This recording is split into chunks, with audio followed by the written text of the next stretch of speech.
The Chair lays before the House a communication. The Honorable the Speaker, House of Representatives, Sir, due to my recent appointment to the House Judiciary Committee, I hereby resign from the House Committee on the Budget. Signed sincerely, David N. Cicilline, Member of Congress. Without objection, the resignation is accepted.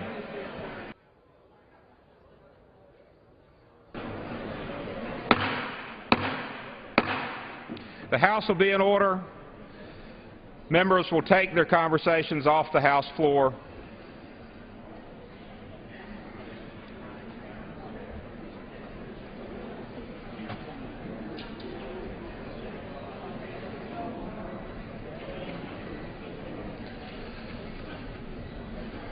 For what purpose does the gentleman from New Jersey seek recognition? Mr. Speaker, I move to suspend the rules and pass Bill H.R. 3578. The clerk will report the title of the bill. Union Calendar Number 253, H.R. 3578, a bill to ensure that any new or revised requirement providing for the screening, testing, or treatment of an airman or an air traffic controller for a sleep disorder is adopted pursuant to a rulemaking proceeding and for other purposes.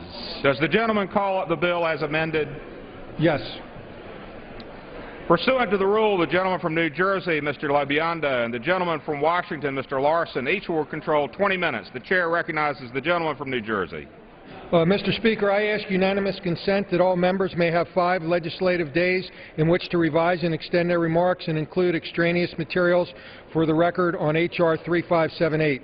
Without objection. Mr. Speaker, I yield myself such time as I may consume. The gentleman is recognized. Thank you, Mr. Speaker. I rise today in support of H.R. 3578.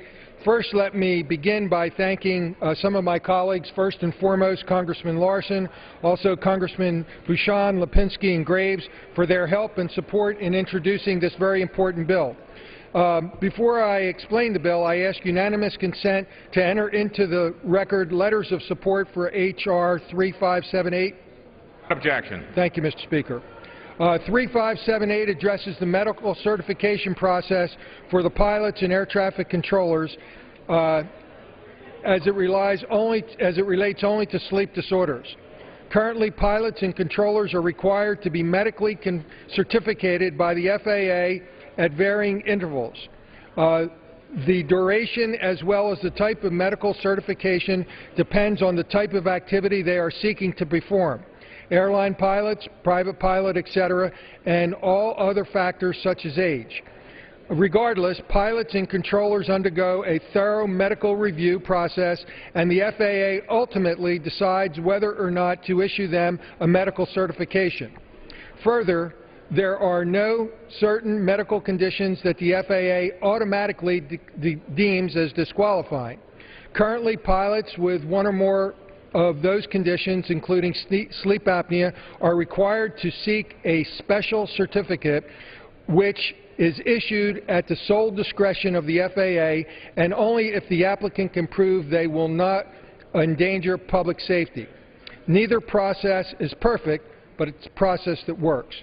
In November of 2013, the FAA announced a proposal to significantly and arbitrarily modify the medical requirements for airmen and who might be at risk of having a sleep disorder such as sleep apnea, even in the absence of any clinical evidence. The FAA's proposal would effectively assume overweight pilots have a sleep disorder based solely on their body mass index and requires them to prove otherwise at their own expense. It's a scenario of being guilty before proven innocent. The potential cost to these pilots could be thousands of dollars. The FAA proposal, announced without any input from the stakeholders, is neither reasonable nor effective. However, health issues can arise unexpectedly, which is why I have always supported reasonable, effective, and proactive efforts to improve aviation safety. But the FAA's action related to sleep disorders was carried out behind closed doors with no input from stakeholders and based upon controversial assumptions.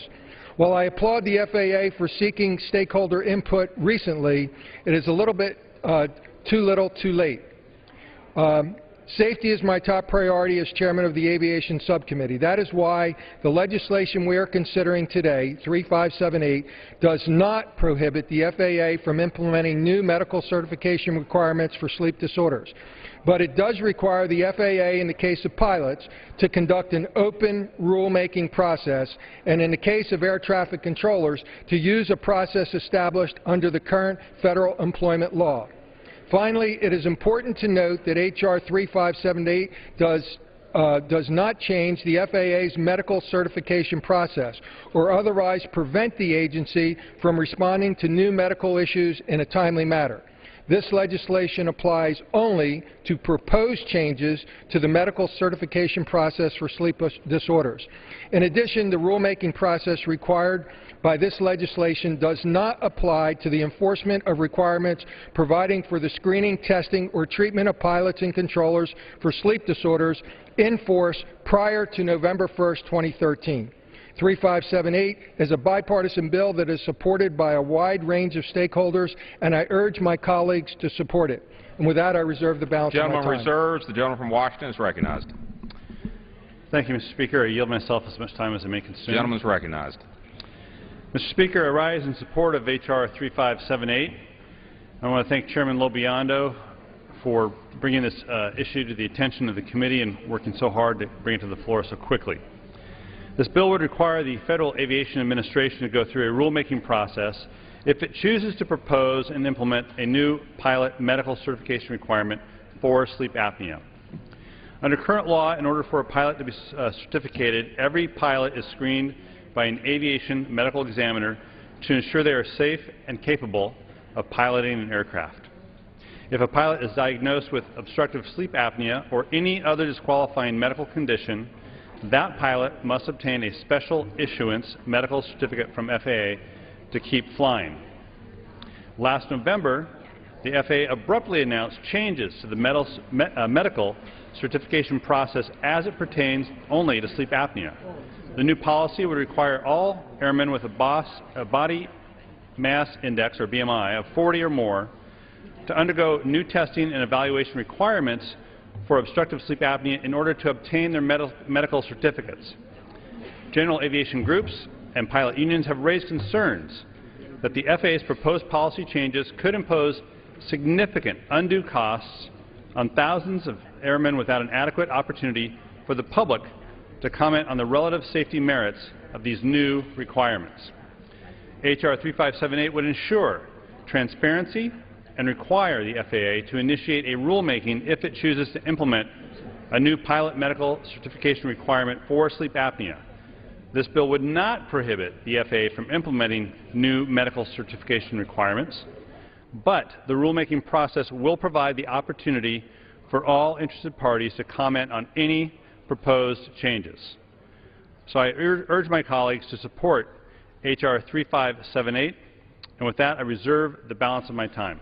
Reserves. The gentleman from New Jersey is recognized. Mr. Speaker, I yield 3 minutes to the gentleman from Missouri, Mr. Graves, who's been a big help with this issue. The gentleman from Missouri is recognized. Thank you, Mr. Speaker.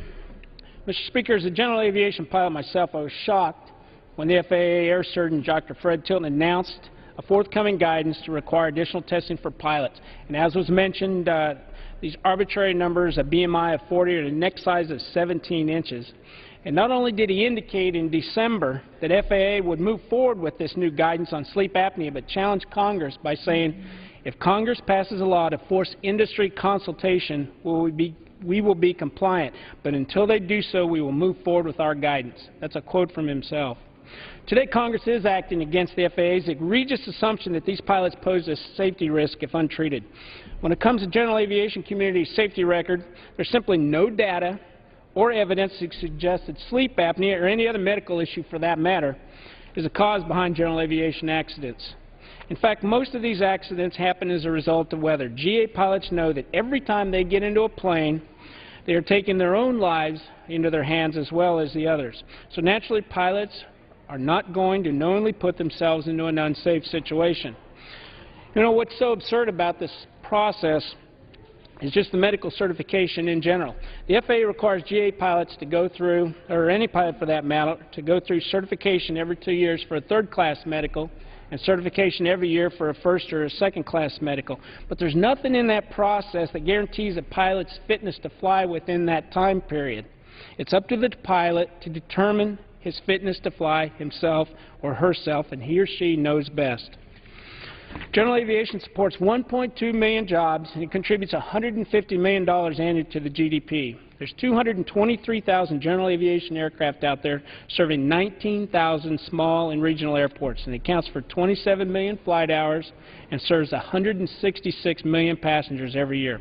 It's more important that most people realize that adding burdensome regulations like FAA is proposing on sleep apnea does nothing but discourage further participation, at least in general aviation. This rule would also have some dramatic effects on commercial aviation, which is also facing a pilot shortage in and of itself. Based on these arbitrary benchmarks, a pilot is going to be required, as was pointed out, is going to be required to get further examinations and sleep tests, which is going to slow the process down that much more.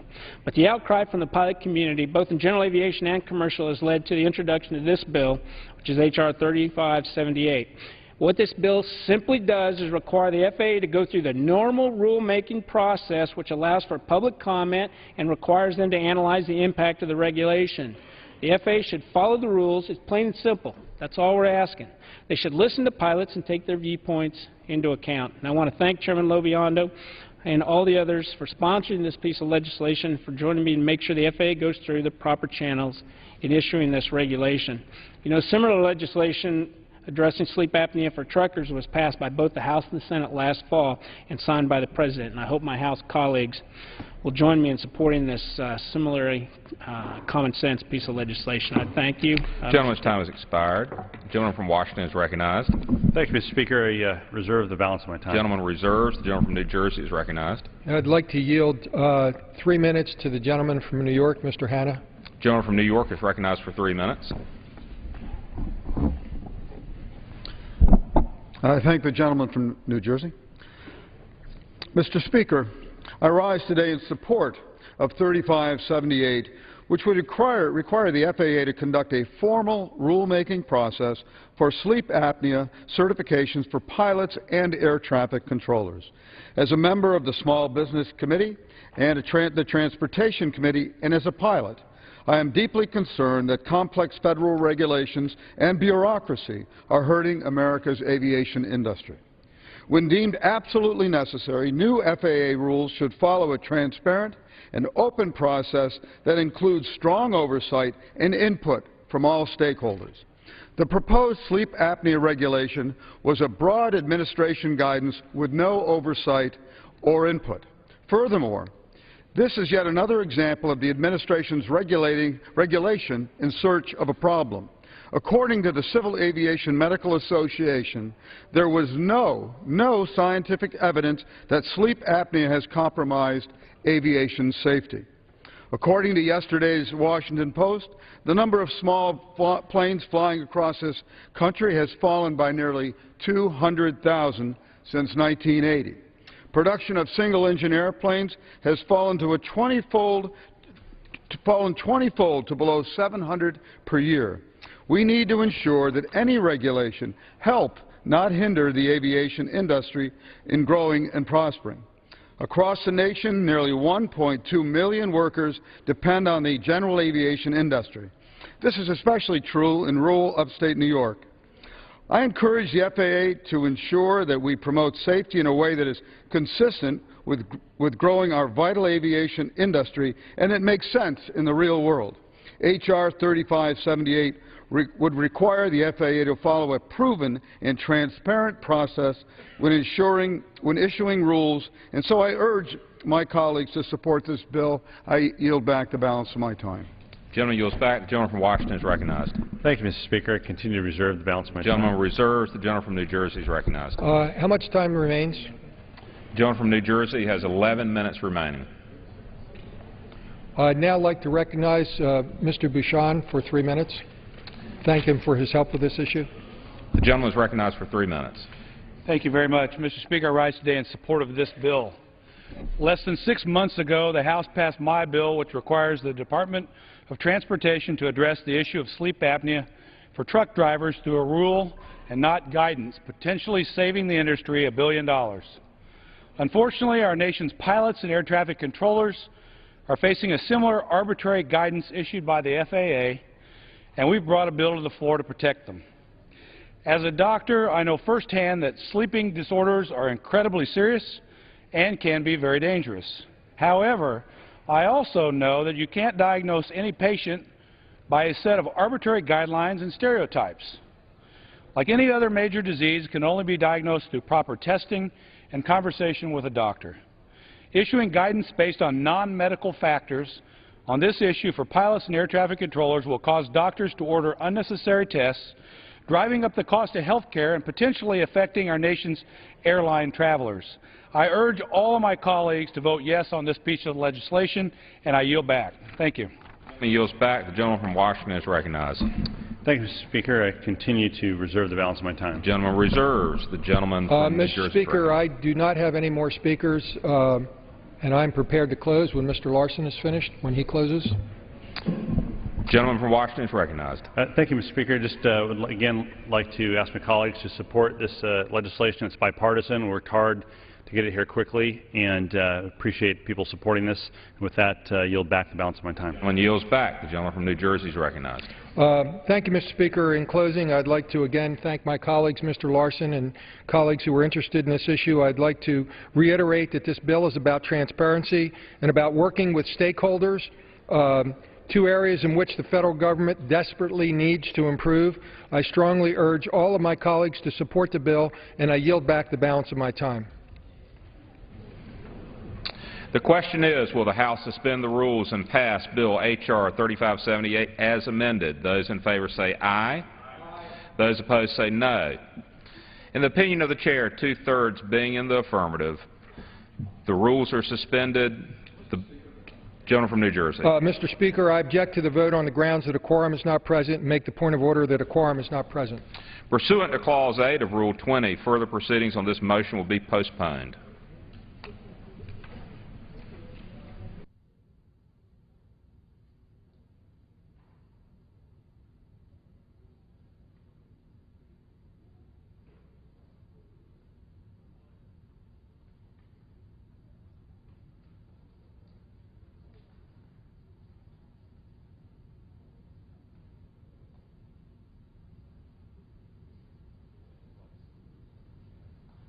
First, does the gentleman from New Jersey seek recognition? Thank you, Mr. Speaker. I move that the House suspend the rules and pass H.R.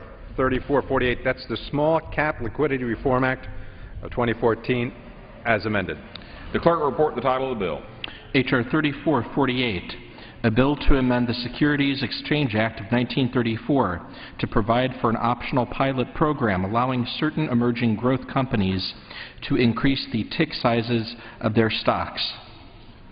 Pursuant to the rule, the gentleman from New Jersey, Mr. Garrett, and the gentleman from Delaware, Mr. Carney, each will control 20 minutes. The Chair recognizes the gentleman from New Jersey. Thank you, Mr. Speaker. I ask unanimous consent that all members have 5 legislative days within which to revise and extend their remarks and submit those in extraneous materials for the record to H.R. 3448 as amended, currently under consideration. Without objection.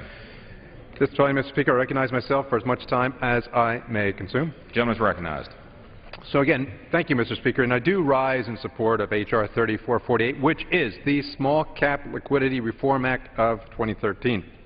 This bill approved by, note this, 57-0 by the Financial Services Committee last year, and represent yet again, as I come to the floor, with another bipartisan and common-sense effort by this House to promote small business capital formation. And I do want to thank the gentleman who just arrived here from Wisconsin. Well, didn't just arrive from Wisconsin, but just arrived here to the chair next to me, Mr. Duffy, for all of his hard work and leadership in bringing this very important piece of legislation to the floor. And I also would like to thank Mr. Carney from Delaware for all of his hard work and support of this legislation as well.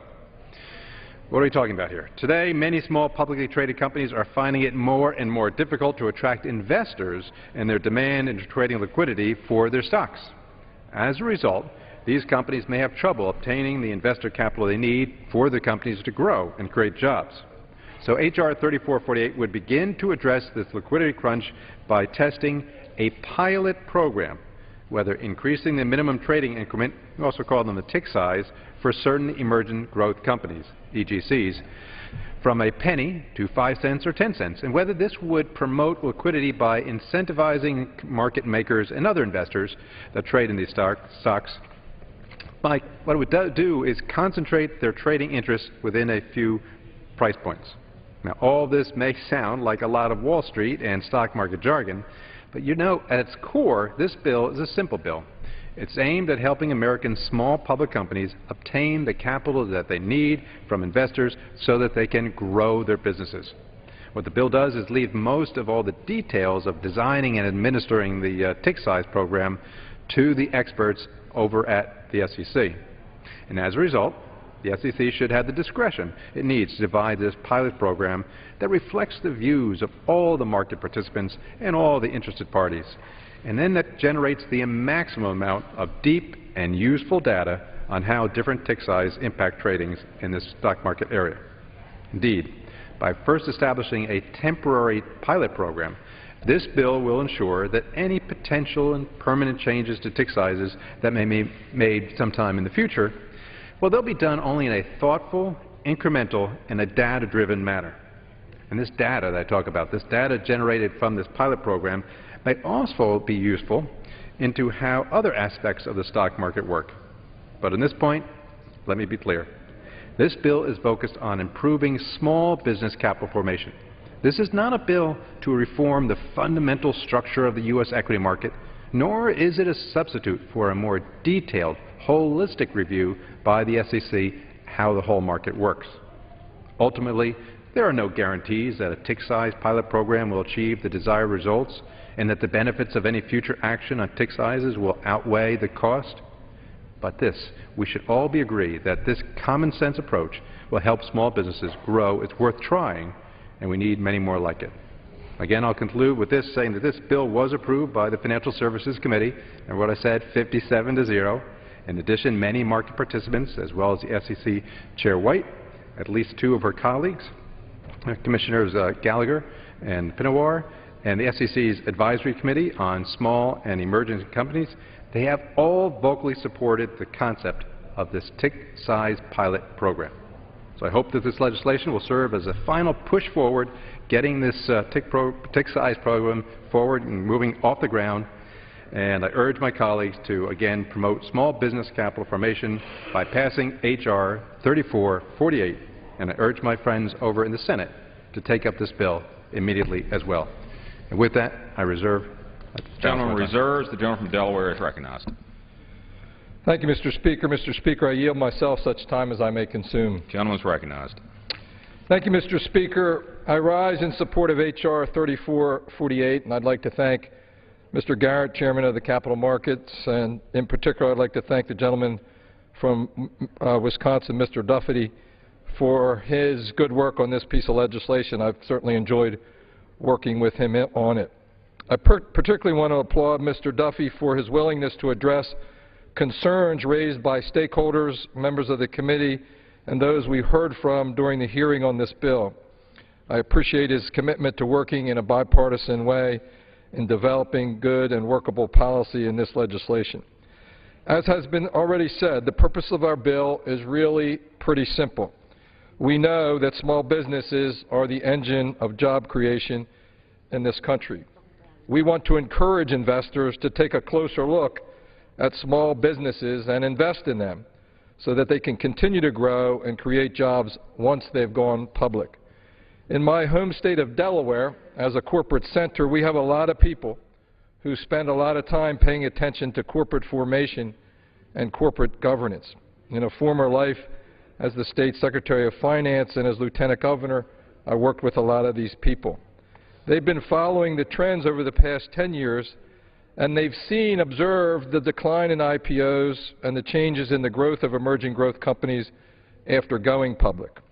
And that's why last year I worked with my colleague, Mr. Fincher, from Tennessee on a provision in the Jobs Act that created an on-ramp for companies going public. The bill has already been credited with helping fuel the recent uptick we've seen in the initial public offerings, which is very good for job growth in this economy. H.R. 3448 builds on that work by helping companies grow after their IPO. Our hope, as has been described, is that in increasing the increments that stocks trade in will draw more attention to these small emerging growth companies. We hope that brokers will spend more time and resources researching these companies and ultimately encourage greater investment in them. This increased coverage from brokers and analysts will help small companies grow and create jobs. We've heard concerns about some unintended consequences that increased tick size could have, which is why this bill instructs the SEC to complete a pilot program to better examine the effects and effectiveness of larger spreads.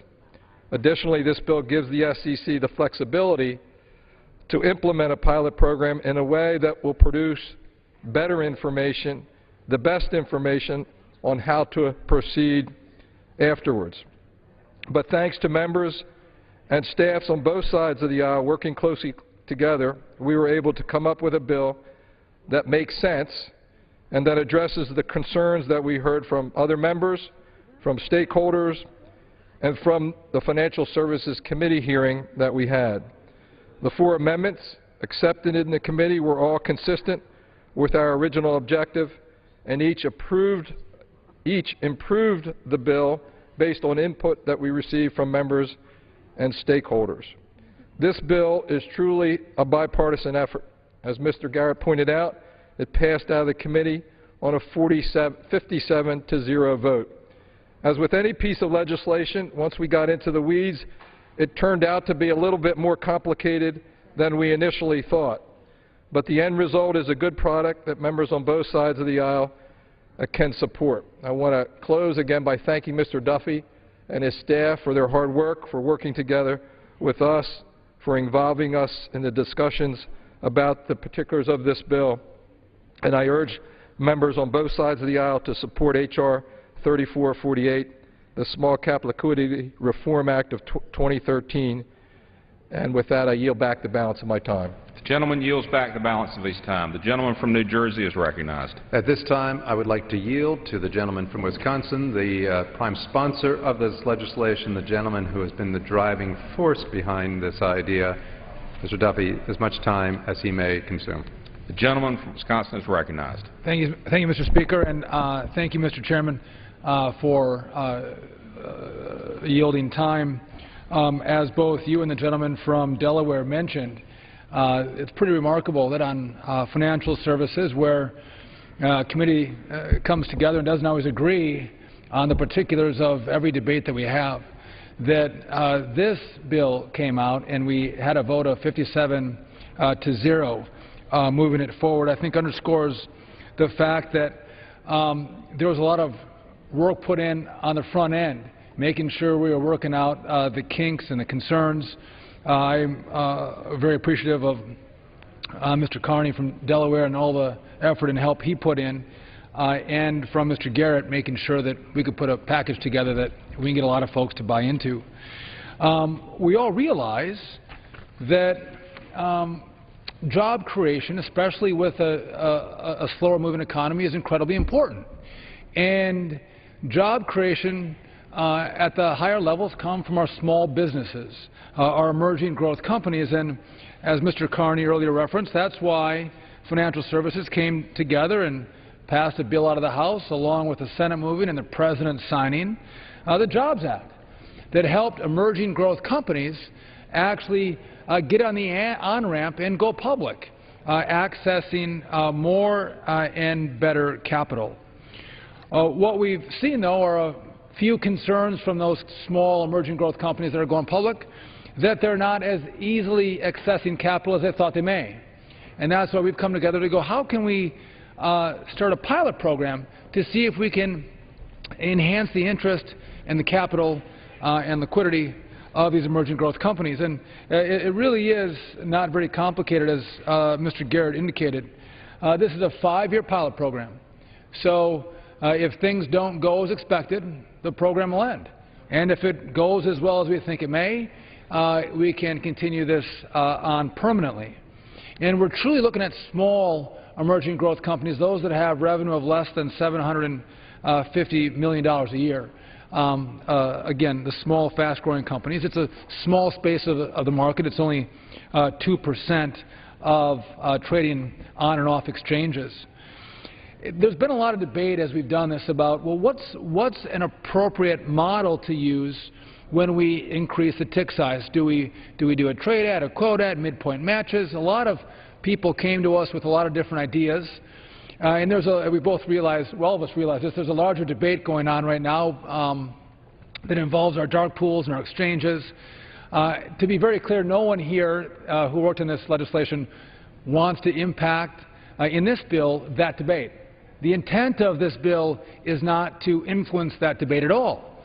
It's really very specifically and narrowly tailored to help small businesses as they look for additional capital to grow and create more jobs. And that's why we've given the SEC the ability to set up different baskets or different segments. One can be trade at, one can have price improvement of a different variation, but allowing us to get good quality data that will help us make decisions as we move forward. One other thing, companies that may not want to participate will have the option to opt out if they don't feel like this kind of a program would work for them. Anyway, I just want to say I very much appreciate the gentleman from Delaware and the chairman from New Jersey for all the effort they put into this bill, and I hope that our colleagues, after seeing the great support that we had in the committee, will support this bill today. I yield back. The gentleman yields back. The gentleman from New Jersey is recognized. I thank you, and I believe the gentleman from Delaware has already yielded back, so at this point I would just like to again thank the gentleman from Delaware for his work, the gentleman from Wisconsin for his leadership on this issue, and also to, on his page I saw written in a large number was the magic number 57-0. I hope that does send a resounding message over to the other body, to the Senate, to do as they have not been doing for the last 14 months, which is to take up some of these good job creation bill, a bill that helps promote jobs and small businesses in this country. And with that, I yield back the balance of my time. The gentleman yields back. The question is, will the House suspend the rules and pass the bill, H.R. 3448, as amended? Those in favor say aye. Those opposed say no. In the opinion of the chair, two-thirds being in the affirmative, the rules are suspended. The gentleman from Delaware. Request the yeas and nays. The yeas and nays are requested. All those in favor of taking this vote by the yeas and nays will rise and remain standing until counted. A sufficient number having risen, the yeas and nays are ordered. Pursuant to Clause 8 of Rule 20, further proceedings on this motion will be postponed.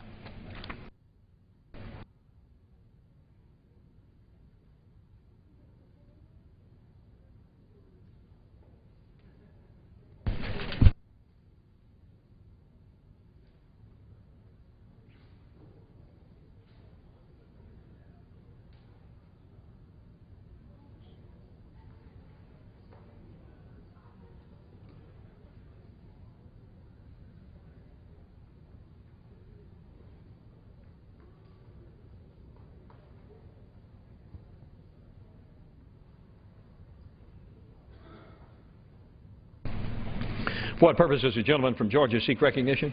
Mr. Speaker, I send to the desk a privileged report from the Committee on Rules for filing under the rule. The clerk will report the title. Report to accompany House Resolution 478, resolution providing for consideration of the bill, Senate 540, to designate the Air Route Traffic Control Center located in Nashua, New Hampshire, as the Patricia Clark Boston Air Route Traffic Control Center and for other purposes. Referred to the House calendar and ordered printed.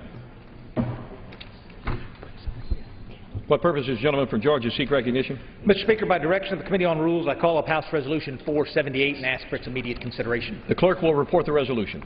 House Resolution 478, House Calendar number 85, House Resolution 478.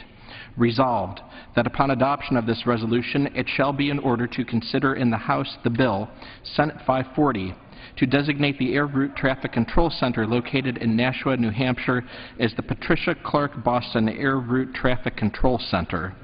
All points of order against consideration of the bill are waived. An amendment in the nature of a substitute consisting of the text of Sections 1 through 3 of Rules Committee Print 113-37 shall be considered as adopted. The bill, as amended, shall be considered as read. All points of order against provisions in the bill as amended are waived.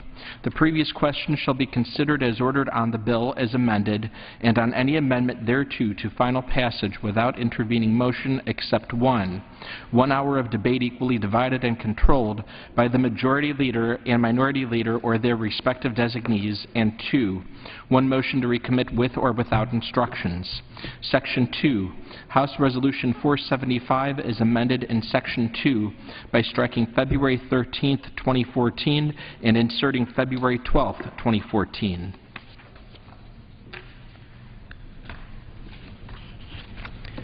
Gentleman from Georgia is recognized for 1 hour. Thank you, Mr. Speaker. For the purpose of debate only, I'd like to yield the customary 30 minutes to my friend from New York, Ms. Slaughter, pending which I yield myself such time as I may consume. Gentleman is recognized.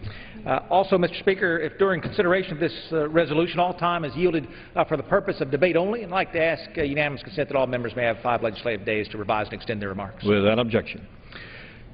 Mr. Speaker, House Resolution 478 provides a closed rule for the consideration of S-540. Now, if you heard the clerk read S-540, you might not have understood why we were here today. He read it exactly as it is drafted in the title, but we're here today to move a clean debt ceiling. Now, I won't tell you, Mr. Speaker, that I'm excited about being down here today. I'm excited to be carrying the rule because I believe this is the way the regular order ought to operate.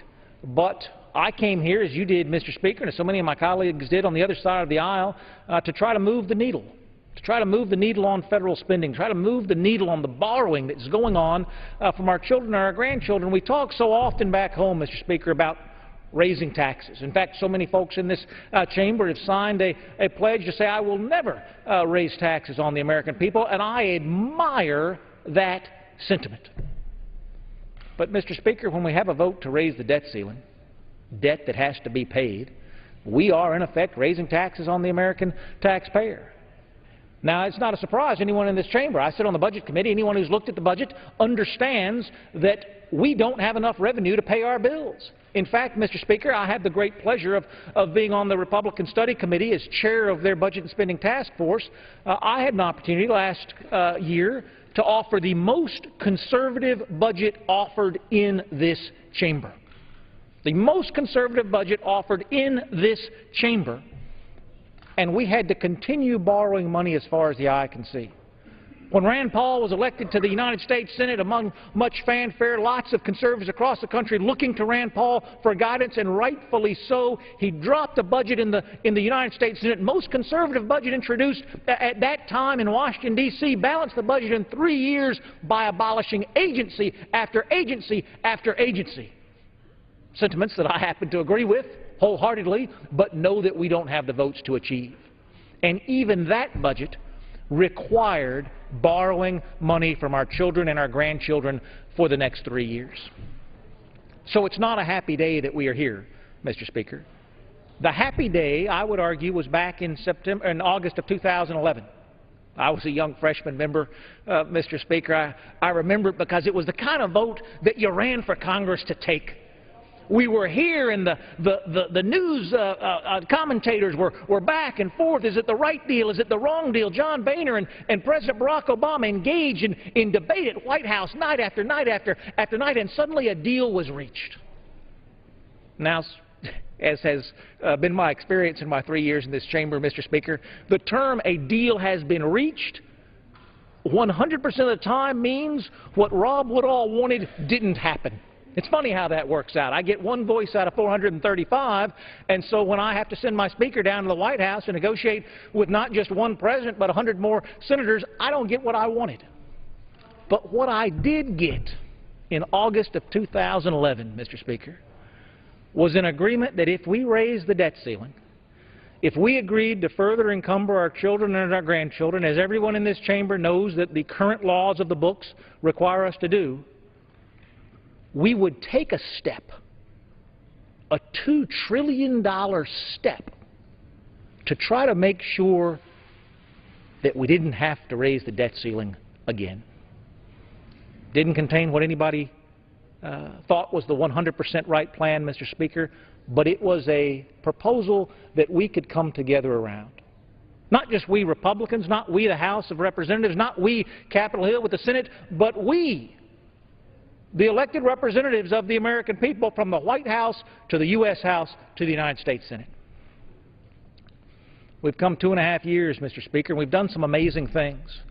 I credit No Budget, No Pay last year, for example, Mr. Speaker, which attached an increase in the debt ceiling to the requirement that we pass a budget out of this House and that they pass a budget out of the Senate, with allowing us to come together to produce the first budget this institution has seen since I've been elected to Congress.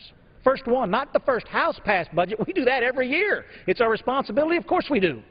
But the first one with which we found agreement with the Senate and received a presidential signature. Mr. Speaker, the debt limit is a constant reminder of the imbalance of America's taxing and spending. We have a spending problem in this nation. Everyone in this chamber knows it. And the debt ceiling is an opportunity for us to come together and find solutions. And try as hard as he might, Mr. Speaker, when the Speaker of this United States House dug deep to try to find those answers, he could find none. Not that there were no answers out there, of course that there are, but there were not answers out there that could receive the approval of this body, the approval of the Senate, and the signature of the President, and I have to ask why. Because there's not a man or woman who's going to come into this chamber today who does not know that we need to take steps to address the problem. And dadgummit, Mr. Speaker, there's not a man or woman in this chamber who doesn't know we have the ability to do it because we have done it before. Not 100 years ago, not 50 years ago, but just 3 years ago with largely the same folks who are here today. That's not what this rule is bringing to the floor today. But what it is bringing to the floor is a clean debt ceiling resolution. This should be a day on which we are coming together around solutions to that longer-term spending problem. But we find ourselves here today simply trying to bring America back from an economic brink, the likes of which not a single member of this chamber wants America to see. With that, I reserve the balance of my time. Gentleman's time is reserved. Gentlelady from New York. Thank you, Mr. Speaker, and I thank the gentleman for yielding me the customary 30 minutes and yield myself such time as I may consume. Gentlelady is recognized. Mr. Speaker, just a few weeks ago, it appeared as though the crises that had come to define this Congress maybe were coming to an end. In a rare show of bipartisanship, Democrats in the Senate and Republicans in the House passed a budget compromise that set the spending levels for the next 2 years. As was clear at the time of its passage, the bipartisan budget agreement authorized spending well beyond the current debt limit. Despite that fact, 166 members of the majority voted to authorize the spending and to increase the nation's debt. At that time, a member of the majority declared that passing the legislation would be the responsible thing to do, and indeed it was. Now, today we're going to find out if that moment of responsibility was an aberration or a sign of things to come. The majority has their simple choice today. We understand they don't have the votes to pass this, and the Democrats, as they have been on so many other things we have tried to get to the floor, are more than willing to do our part for our country, because that, Mr. Speaker, is why we were elected to come here. The majority has a choice today: act responsibly and pay the country's bills, which they voted for, some of them, or trigger another economic panic by threatening default. For decades, up to about 2011, which was just held up as a landmark here, no matter which party was in charge, Congress always raised the debt ceiling without hesitation or pause. In the years that I've been here, there was never any notion of having to pay a ransom to get the side that you were not on to do what its duty called for. But in recent years, the majority doubts the seriousness of this responsibility and dared the global financial system to punish them for their malfeasance. Although we need no reminder In 2011, the majority of this chamber demanded ransom in exchange for an increase in the debt ceiling. The self-inflicted wound that followed sparked the most volatile week for the financial markets since 2008, when we had the financial crisis, and resulted in the credit rating agency Standard & Poor's downgrading our nation's credit rating for the first time in history. And for what? Some notion that they didn't have to meet their responsibility. In the years since, the majority has continued to play this dangerous game of political hostage-taking that hurts our economy and even caused a 16-day government shutdown. And that shutdown, Mr. Speaker, let me remind the people of America, took $24 billion out of our economy for absolutely nothing. Even when it has been clear that there's only one way out of a self-inflicted crisis such as the government shutdown, the majority pursued an approach that can be summarized as only when we have tied ourselves in legislative knots, only when we have thrown the economy into turmoil, only after we have frightened employers from hiring and given global investors pause, we will do the right thing, as we are doing today. This irresponsible approach has predictably drawn the ire of the American people and dragged the approval ratings of the House of Representatives to historic lows. Now, today, I urge the majority to follow the lead of the Democrat leadership, my colleagues and me, and do the right thing first, and try from hence on to do the right thing first instead of last. So I urge my colleagues to vote yes on today's rule. That by itself is wonderful for me to do, feels good. And the underlying legislation so that we can honor the commitments this Congress has made and protect the full faith and credit of the United States. We are charged to do no less. I reserve the balance of my time. Gentlelady's time is reserved. Gentleman from Georgia. Pardon me, Mr. Speaker. I would ask my friend from New York if she has any speakers remaining. Mr. Speaker, I have no request for time. I'm prepared to close. All right, let me do that. Gentleman from Georgia reserved. Gentlelady from New York is recognized. If he has no further speakers, then I do not. I'm prepared to close. Mr. Speakers, I've said the question before us today is a simple one. Are we going to pay the country's bills or will the United States become a deadbeat nation?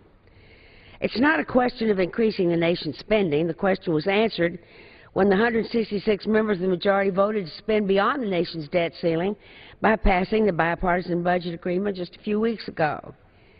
Today, as real Americans do, and we should follow, they pay their debts. And so when this is coming due, we hope after today we will be able to pay ours. For our part, my Democrat colleagues and I are ready to do the right thing and have been for some time by increasing our nation's debt ceiling and protecting the full faith and credit of the United States of America. And I urge my colleagues to vote yes on today's rule and the underlying legislation, and I yield back the balance of my time. Gentlelady yields back her time. Gentleman from Georgia. Thank you, Mr. Speaker. I yield myself such time as I may consume to... Gentleman is recognized. I'm one of those members the gentlelady from New York referenced, one of those members who voted in favor of an appropriations bill that funds the government for this year. In fact, I've voted for the House-passed budget, the Republican Study Committee budget, in each and every year that I've been in this institution. And what is unique about those votes, Mr. Speaker, is they absolutely understand that we're going to have to spend money that we don't have. But they take steps to make the problem better instead of worse. I want to take issue with what my friend from New York said about a raising of the debt ceiling with absolutely no strings attached as being the responsible thing to do. Absolutely not. It's the worst case scenario. Now, I'm going to have colleagues on the floor today, Mr. Speaker, who are petrified of what happens if we don't do this today. They are petrified that even though we know we can come together and find a solution forward, find a solution that makes the problem better instead of worse, they are petrified that they do not have a willing partner in the President or with the Senate, and so unless they vote to pass this bill today, America faces default, and that is an awful box. an awful box that my friends have painted. I want to read a few quotes, Mr. Speaker. I think words matter.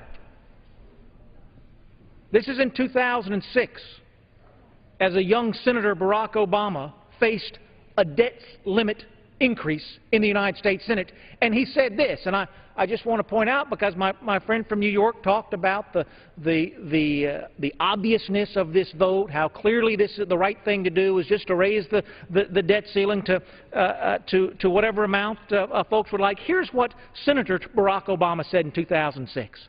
He said, "The fact that we are even here today to debate raising America's debt limit is a sign of leadership failure. Leadership means the buck stops here. Instead, Washington is shifting the burdens of bad choices today onto the backs of our children and grandchildren." Then Senator Barack Obama goes on, Mr. Speaker. He said, "America has a debt problem and a failure of leadership. America deserves better. Therefore, I intend to oppose this effort to increase America's debt limit." I don't have to say it very often, Mr. Speaker, but when the President's right, he's right. This was an opportunity to come together, and one that we searched for. There is not a man or woman in this town who wants to find a path forward more than our Speaker, John Boehner, does. There's no one who has sweated to find that opportunity more than our Speaker has. Yet without a willing partner in the White House or the Senate, it can't happen. Same year, Mr. Speaker, 2006, then Senator Joe Biden says this: "The President's budget plans will bring our debt to $11.8 trillion at the end of the next 5 years. This is a record of utter disregard for our nation's financial future." 11.8 trillion is what Joe Biden was concerned about. That number reached 16 trillion within that same time period. He goes on, "It is a record of indifference to the price our children and grandchildren will pay to redeem our debt when it comes due. History will not judge this record kindly. My vote against the debt limit increase cannot change the fact that we have incurred this debt already and will no doubt incur more." It is a statement that I refuse to be associated with the policies that brought us to this point. Mr. Speaker, 2010, then Chairman of Joint Chiefs of Staff Admiral Mike Mullen, said this: "Our national debt is our biggest national security threat. Not terrorism, not al-Qaeda, not a rogue nation, but our debt." Mr. Speaker, it's hard. It's hard to deal with our debt. If it was easy, we wouldn't have the debt to begin with. It's hard, but I have seen us come together to fix it before. $2 trillion worth of difference we came together to make 3 years ago. Not even. And yet today, we find ourselves unable to find that path. Mr. Speaker, with the indulgence of my friend from New York, I very much appreciate it. I'd like to yield 2 minutes to the gentleman from Texas, and I thank my friend from New York. Gentleman from Texas is recognized for 2 minutes. I want to thank my friend on the majority side and my friend on the minority side for allowing me to this unusual procedure. I do rise in support of the rule. I'm going to vote for the rule. But, Mr. Speaker, I am going to oppose the underlying bill on the debt ceiling. I've brought some material that have been prepared by the Congressional Research Service with materials that are provided by the Office of Management and Budget that show in the fiscal year that we're now engaged, mandatory spending is 62% of the total budget and interest on the debt is over 6%. Those two combined are 2/3 of all total spending is mandatory and interest on the debt. It's not going to get any easier, Mr. Speaker, to solve this problem by passing so-called clean debt ceilings that don't address the underlying problem. And I understand the problems governing on the majority side, and I understand the issues with the presidency and the Senate being controlled by the Democrats. I understand that. But I couldn't walk into a bank in Ennis, Texas today and say, I owe you $300,000 right now, but I want to borrow another $200,000.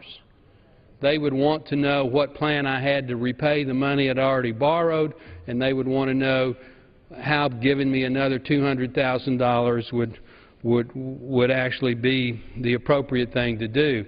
What we're doing on the underlying bill, Mr. Speaker, with this so-called clean debt ceiling is simply saying we want to borrow, I'm not sure how much it is, probably $600 or $700 billion, where we already owe $17 trillion.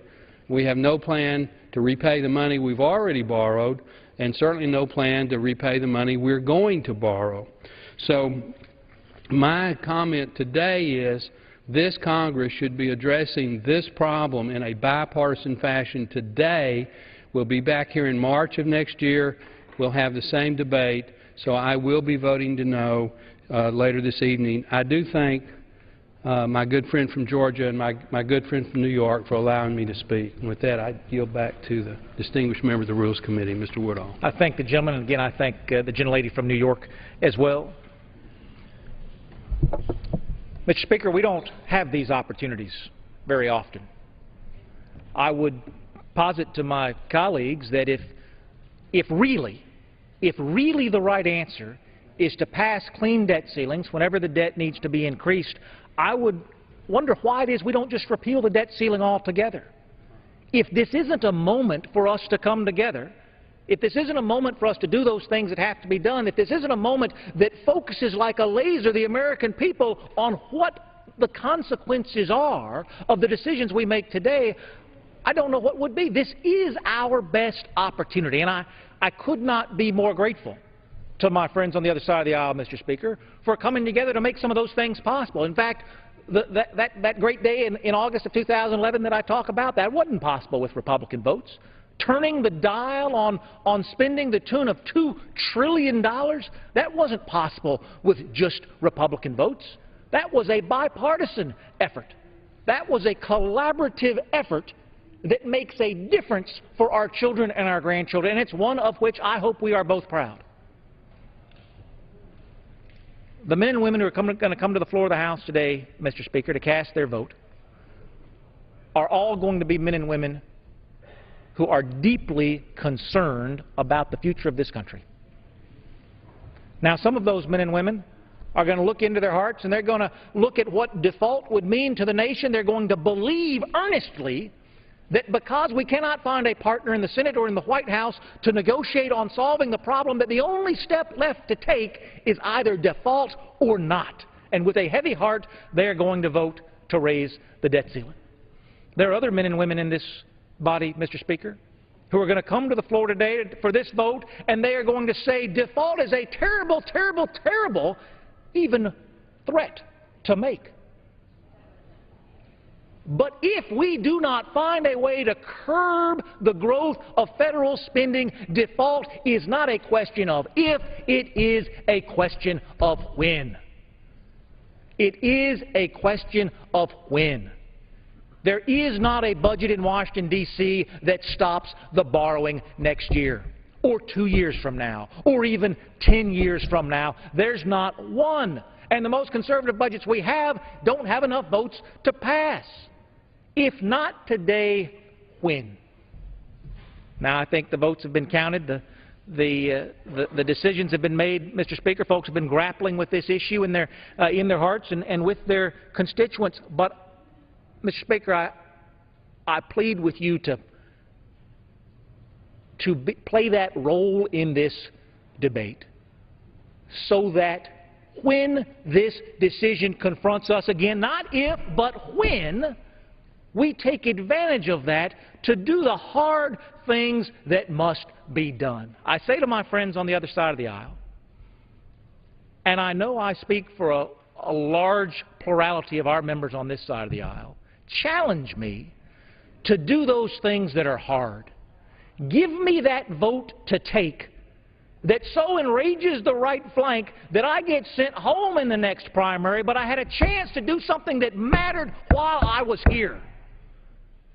Folks didn't leave their families to come and just cast a ballot to keep things going on the way they're going on, Mr. Speaker.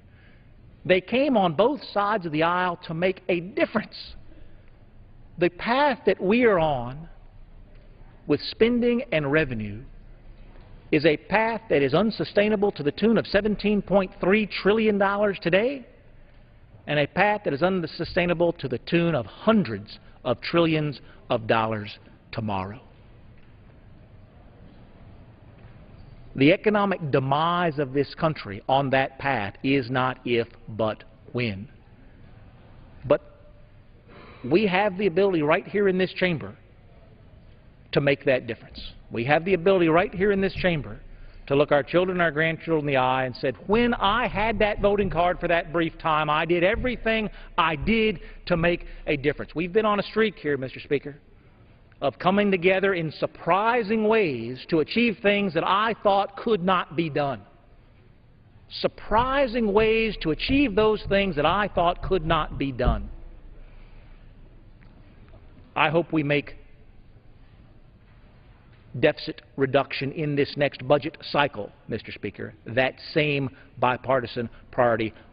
I believe we can surprise even ourselves with the amount that we can be accomplished. With that, Mr. Speaker, I yield back the balance of my time and move the previous question.